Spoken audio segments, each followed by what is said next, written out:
жерде сіздің орныңыз бар, біздің дәл базарда сіздің орныңыз жоқ еді. 3 айым бар еді, 3 айым бар еді. Бұлар кісілердің жайы жоқ еді. Мен бердім бұлар жанжал шығара бергеннен кейін ба? Жанжал шығарған жоқпыз. Бұл кісі маған айтқаны бұлай. Мынаны қазір қалпына келтіреміз.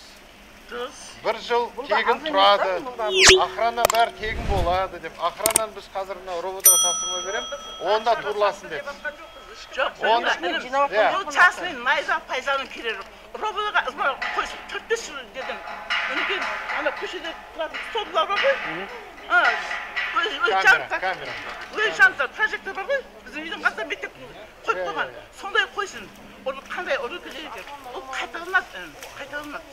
Ұры деген жақсы нәрсе емес бұл. Роботының өкілі тұр ғой, сіз өзіңіз айтыңыз. Кеше ғана Мәмбетай базарына түсті, 2 рет түсті ғой ұры. Дұрыс па?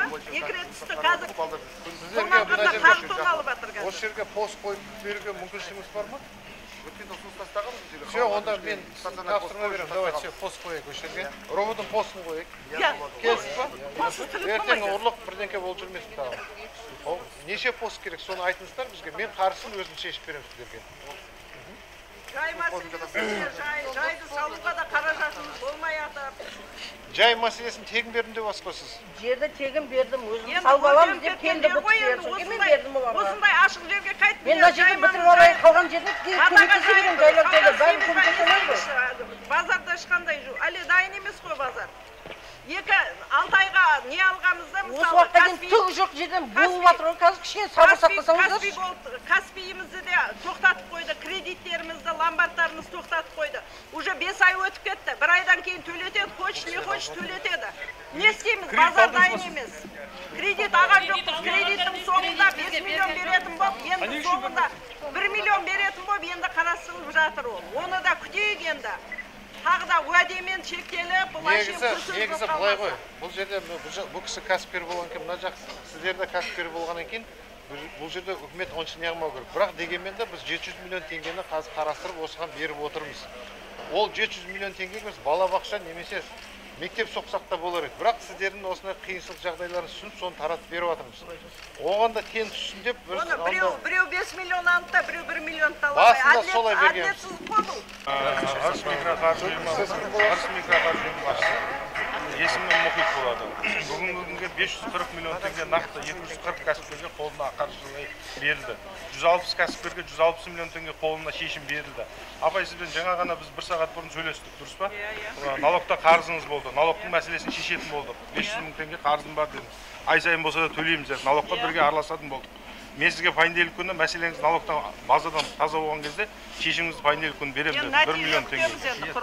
Енді мен нақтысын айтайық, сізде нақты айтқаннан кейін.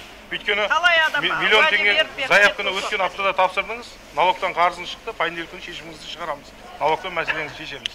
Болды. Қазіргі күнге қосымша 600 миллион теңгеге даму акционерлік қоғамына облыстың зам әкімінің атынан письмо кетті. Қосымша қаражат тарту мақсатында. Жаңа бізде Түркістанға бөлінген ақшаны осы жаққа бөлу мәселесімен. Сол мәселе қазір бүгін ертең шешіледі. Барлық басшылар тарапынан, СПК тарапынан жұмыс жасап жатырмыз. Сол ақша келсе, қосымша қаражат сіздерге беріледі. Қазірге өзіміздің қаражат есебімізден 1 миллион теңгеден беріп жатырмыз.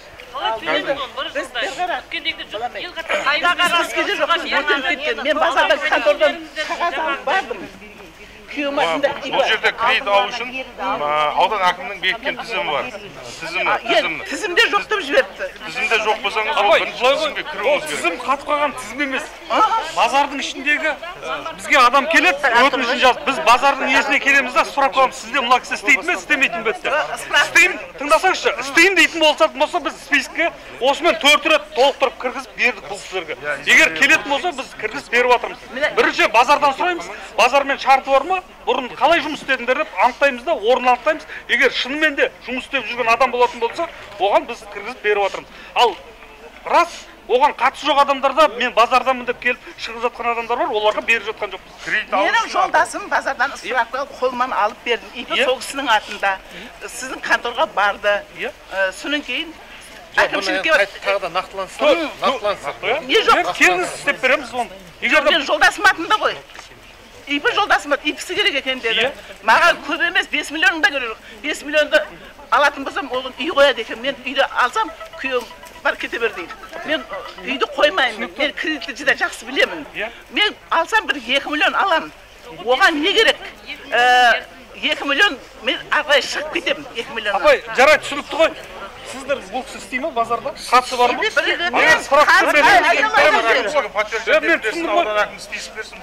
Мына былай мына қаржы ұйымының басшысы осы жерде қалады. Сіздер список жасап беріңіздер. жолдасым барады, мен бармаймын. Проблем жоқ, кәсіпкерлік Сіздер қазір тағы да бір списокті қарап шығыңыздар. Келген адамдардың өтінішін бәрін жазып алыңыздар. Мына кісі де айтып отыр, сіздер де айтып отырсыздар. Кімге қанша керек? Ертең қағаздармен шақырыңыздар. Немесе сіздер осы жерге келіңіздер құжаттармен. Бізге 1 миллион беріп жатыр, 5 миллионға жазған ма? Жоқ, оны былай таратпайды ғой. Ол үкімет ақшасы. Бір жылға біз қалай құтыламыз? Қазірше осы сауда істеп жатқан жоқпыз. қазір біз қалып соның егжей-тегжейін бәрін талқылайық осы жерде. 2 миллион беріп берсін жылы.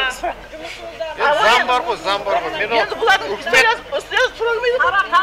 заң бойынша сіздер зардап шексеңіздер, зардап шеккен кім кінәлі, сол кінәлі адам төлеу керек негізі. Бірақ біз үкімет ретінде сіздердің жағдайларын түсініп, бағанағыдай 100 миллион теңгені белгілеп, басқа ауыл шаруашылыққа емес, балабақша салмай сіздерге таратып беріп отырмыз. Мен жаман Жоқ, енді